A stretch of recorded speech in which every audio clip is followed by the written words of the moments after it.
வவுனியாவிலிருந்து பொன்னாவரசன் குளம் வரை செல்லும் வீதியை செப்பனிட்டு தருமாறு அந்த பகுதி மக்கள் கோரிக்கை விடுத்துள்ளனர்.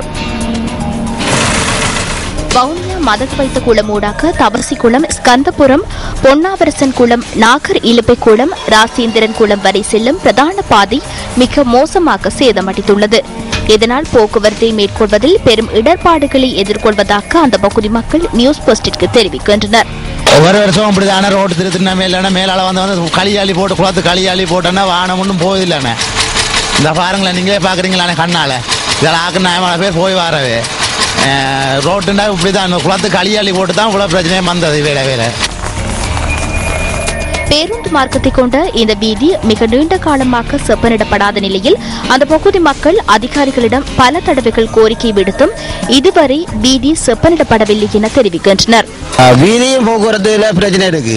அடுத்தது இப்போ ஆழப்படத்துல இப்போ எங்களுக்கு ஒரு 50 கீப் வருமெண்டா மழை நேரத்தில் செய்யறால அது 30 கீப்பில் மட்டுப்படுத்த போவேண்டா தண்ணி வந்துடும் ஆழப்படுத்தலுக்கு. ஆனால் அந்த மழை நேரத்தில் செய்கிறது இது முழுமையான வேலையாக ஒரு விவசாயிக்கு சாதகமாக அமையா.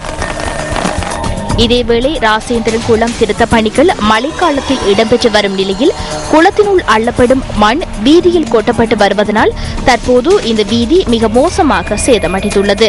நெடுங்காலமாக இந்த ரோட்டு எல்லாரும் திருத்தி தந்த ஒரு பிரச்சனை ஒன்றும் செய்கிறதா இல்லை. முழுக்க பழகுறதும் விழுகிறதும் தான் வேலை. இந்த பள்ளிக்கூட பிள்ளைகளை கொண்டு வரனா கூடி விழுந்து வர அளவுக்கு தான் ரோட் கிடையாது. சுமார் 1500 மாணவர்கள் கல்வி கற்கும் ஸ்கந்தபுரம் வாணி வித்தியாலயம் உட்பட இருவேறு பாடசாலைகளுக்கு செல்லும் பிரதான வீதியாகவும் இந்த வீதி காணப்படுகின்றது. பிரதான ரோட்டு இது நடுகவே எப்படி பாலடைஞ்சாங்க கிடக்குது. மாடை கூடி திரட்ட முடியாத நிலையில நடந்து அப்படித்தான் திரிகிறோம்.